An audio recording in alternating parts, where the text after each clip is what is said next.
I'm Marcy Barron, and this is Mondays with Marcy. I'm your homeward bound guide to everything 5D living. I can't wait to share with you tips and tools to guide your personal transformation so that you can live a life that thrills you.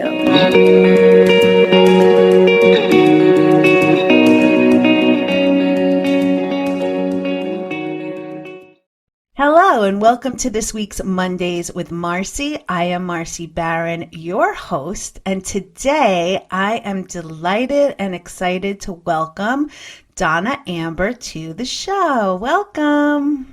Thank you. I'm so excited to be here with you. Aw, thank you. Well, your story is so unique and so inspiring in so many ways. So I just want to hand it off to you, and you can just, start to tell your story, where you started and now where you are in your life right now and what you're doing. Thank you. So I always try to use, I try to speak about my life to inspire others, to say that I want to turn my mess into a message, because I changed my life when I turned 50 completely. And I had a lot of trauma from my childhood, abandonment, rejection. I didn't grow up with my parents. There was a lot of drug addiction, death. It was just very chaotic. There was not a lot of safety in my childhood. So I grew up with these certain behaviors and patterns and ways of being that were coping mechanisms and survival tactics. And I didn't realize that the way that I was living my life was from trauma. I just felt like I was always in struggle. I always felt like everything was happening to me. I couldn't understand why I had relationships that didn't feel fulfilling. And it would be everything, lack mentality. I was always struggling with money. It was just this pushing, forcing, and I was always exhausted, depleted, right, and not happy. I just really wasn't happy. And it took me years and years. It was a slow process, but I started when I got divorced at 36, just starting to become aware that you can be happy in life. And it took me a while, but at 50, I changed my life. I quit my corporate job, all the benefits, all the perks, as a single mom, and I chose myself. And I left where I was living for 17 years. I had 5 15-year friendships. I let them all go. Nothing wrong with them. They just weren't aligned and they didn't serve me. And I just wiped the slate clean. Wow. And I did a restart in a way that would feel better in my life. Something to wake up to and feel a little bit more happier instead of like another day of like, oh my God, I got to do this again. Because that's how I felt. I lived with depression, panic disorder, anxiety, for most of my life. And I just thought this was the life that was handed to me. And I didn't know that I did have the power to change myself, which would then eventually change how the world around me appeared. So I did that all at 50. I was like, let's go. First, I have to just say that is so inspirational. And I feel like that's what's happening for so many people on the planet now. They're just realizing relationships, jobs, situations are not serving them. So much anxiety and fear and panic is coming online. So you literally were ahead of the curve. What I want to, yeah, you were. And you're here to support people in what you're doing. And we're going to talk about what you're doing and how you offer and how you are of service and this beautiful healer. But what I want to say about trauma, and you kind of like skipped over it, but I really want for people to understand trauma is not what happens to you. It's how your nervous system interprets what happened to you. And there's big T and little t. And even the little t in the little traumas could be very unsettling in the nervous system. One thing I know for Lucy, my daughter, she thought she was little. She thought she was going to me to go like, uppy, uppy, mommy, uppy. And it wasn't me.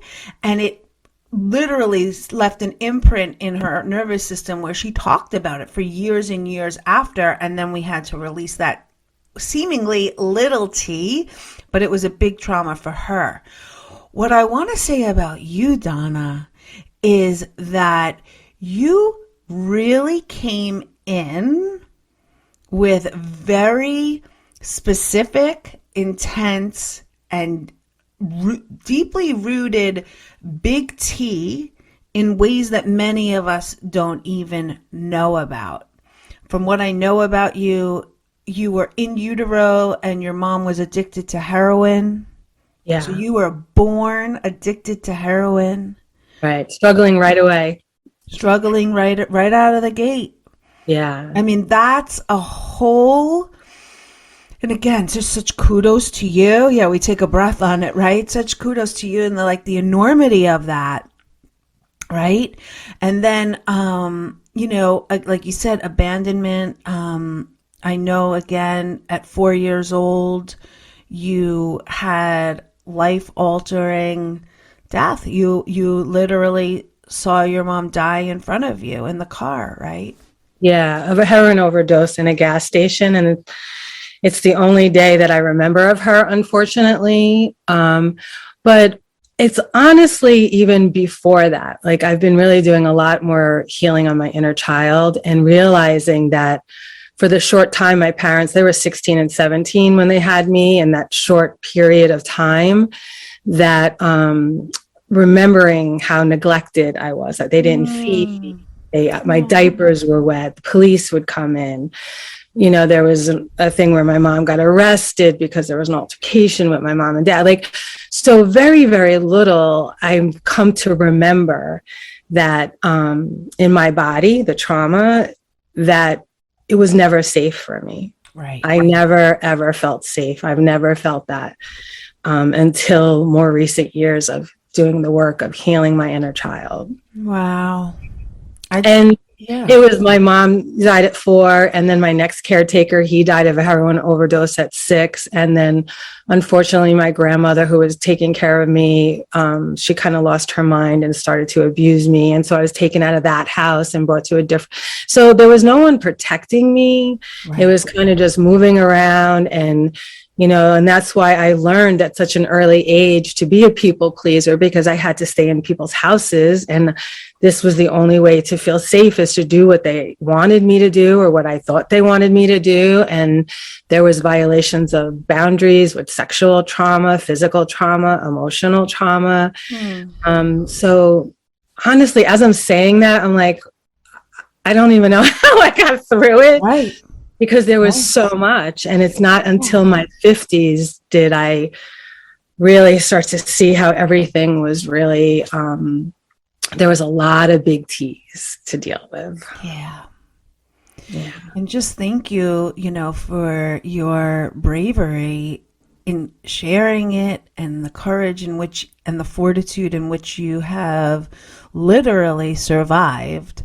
And come through on the other side to be a beacon of light in this world, and inspiring and supporting women on their healing journey. And you really walk your talk, and I just want to celebrate you for that. It's a beautiful, beautiful thing. Yeah. Thank you. You're welcome. And, I think, like, I suffered so long. Like, there's this drive and passion in me because I suffered so long, and I didn't have not one person to go, I got you. Let me support you in this. Let's work this through together. I was literally drowning. I felt like I was just like this the whole time, in this frantic trying to stay above water, but always smiling. And, I just wanted. And I just want to note that the smiling and the people pleasing was exactly how you survived. If I don't cause waves, if I make this person happy, then I'm going to get my needs met. Yeah. That was a coping mechanism. And A lot of And women have that. yeah, a lot. And, you know, how brave and resilient and resourceful was my little girl, which I've just come to understand because Yeah. um, she did all of this to survive that crazy, chaotic world where she wasn't safe. Mhm. And, you know, I struggled a long time with that. And I really know that there are no regrets, but I wish I would have got it a little sooner. Hmm. And that, I think, is why I have such a drive and purpose and mission, is to course correct women, because I wish somebody would have been like when I was doing all this victim and people pleasing and not having boundaries and allowing all this toxicity in my life. Yeah. I wish somebody would have said, guess what? There's a better way. I could show you the way. So what happened for you at 50? What was the wake up call? Well, I literally was working at a job being yelled at for 5 years. Like I had PTSD from that. I just had a lot of craziness. And I remember I came home from work one day because I was like, I'm going to die of a heart attack. Like, I'm not going to make it now. Like, there was just too much stress for too long from everywhere and no support, no family support. And I just got down on my knees and I said, God, please help me. Like, I was like, I had my hands down in child's pose. I was like, please, like, I'm a single mom. I can't do this anymore. You surrendered and asked for I help. surrendered. And I heard a voice loud and clear. It said, enough. And I literally sat up. I was like, enough. And I go, that's it. I'm done with this. Whatever I got to do, however much money I have to invest, whatever I have to do to start healing myself, I'm going to do. Wow. And as soon as I said it, things started to show up. And the first thing was Soul Camp. Yes. And I was like, I didn't know what I was doing. I had debt. I was a single mom. I had no vacation time. And somebody said, you should go to this. And my body went, yes. And I wasn't sure what it was. Yeah. But an the immersive universe retreat. Yeah. Opening me up to start to take me down a different path. And from Soul Camp came the next thing. I had friends there that saw me. I felt like I had like-minded people. Yeah. Then I met my friend Krista, who was like, what are you doing at this job? You're like, this is crazy. And her love and support. And then I met my partner, Bobby. And then I just, at 50, just said, F it to everything. I'm going to choose a new life. And I started my healing journey, and everything I did to heal myself, the breath work, the Reiki, the yoga, everything I did to heal myself is what I offer to women. Right. So you fully are embodied and in the healing modalities that have helped you. You are now rippling out into the women that you support. I just have to, I'm always in awe of it. I love it. Thank you. So now that you started this journey, you're healing, and now you start taking trainings and ways to incorporate how to support you. So I know you're have taken so many yoga trainings in so many different ways.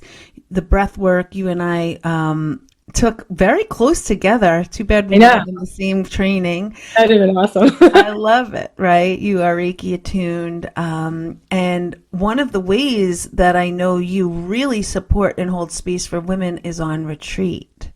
Yeah. So you know, from being in that immersive environment, that Soul Camp environment, which was a destination immersive experience, this is the best way for people to change and immerse. Yeah. Yeah.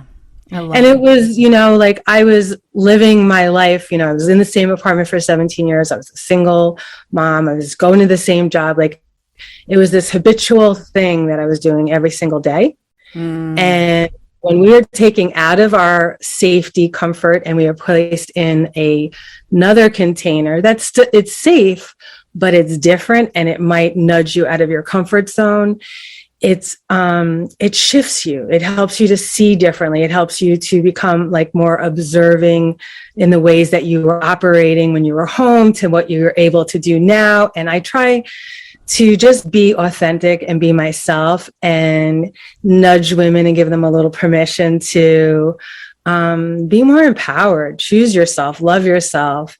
And I think because I'm so authentic and I'm not here to teach, I'm here to just share my story and love them and see them and hear them and just support them. I feel like that gives them the wind beneath their wings, where they start to go, I want to fly too. Yeah. It's my great honor. It's my greatest honor and privilege, because it heals me to know that all of that chaos and trauma and suffering means something. It wasn't for nothing. It means something. Wow. Oh my God, that just took my breath away. Wow. What a gift you are. What an inspiration you are. From trauma to triumph, literally. A true beacon of light, of inspiration, of what's possible. Yeah. And I also wanted just to mention too, because I feel like it's important. When I was 50 and I came back from Soul Camp, I didn't know, I was working in the corporate world for a long time. I didn't know what to do. I felt very stuck. I didn't have money. Like, it was just like that. And I went to a workshop, and I knew a little bit about healing, but not much.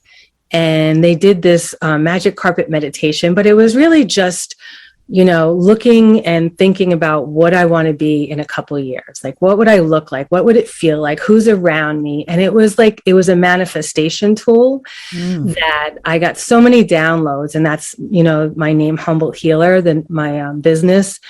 That download was Humble Healer. And I was like, oh, I love that. Not sure what I'm doing.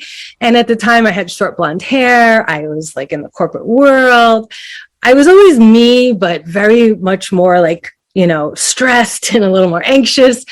And from that meditation, all those downloads came in.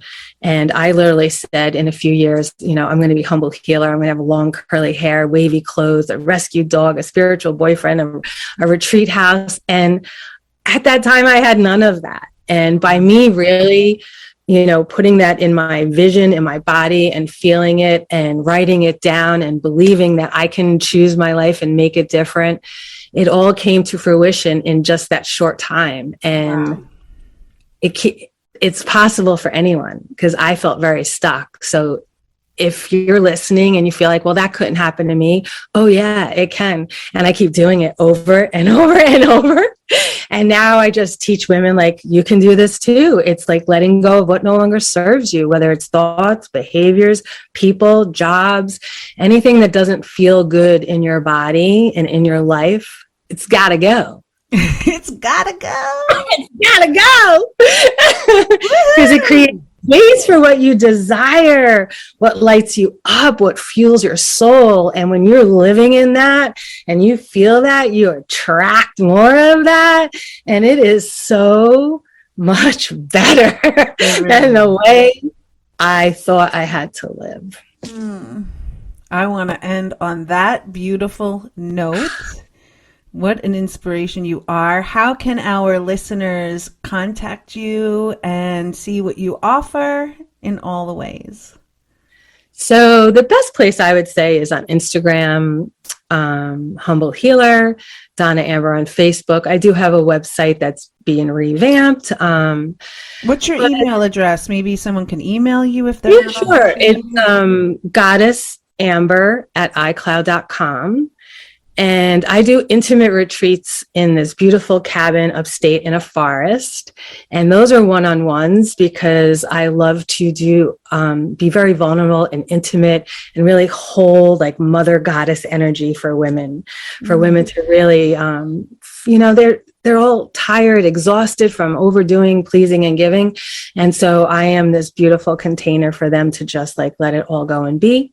And I do sisterhood retreats. I have one coming up April 1st weekend. And then just like you, we do them every couple of months, because women love to get together and grow and shift. So thank you. I will say I've been up to your cabin, and it is a miraculous, beautiful space. You are an incredible space holder and an inspiration and dear friend to me. Thank you so much for being a part of my personal journey. And I am so excited for all of the hearts that you touched here today. If anybody listening thinks that this podcast would benefit somebody, please forward it, knowing that it can give them hope, inspiration, and connection with Donna in a way that will serve their greatest evolution. Thank you. See you next time. Bye. That's it for this week's episode of Mondays with Marcy. Be sure to subscribe to my newsletter at marcybaronclears.com. I also would love for you to follow me on your favorite podcasting app so that you don't miss a single episode. I'm Marcy Baron, and thanks for listening. I am so grateful you are here.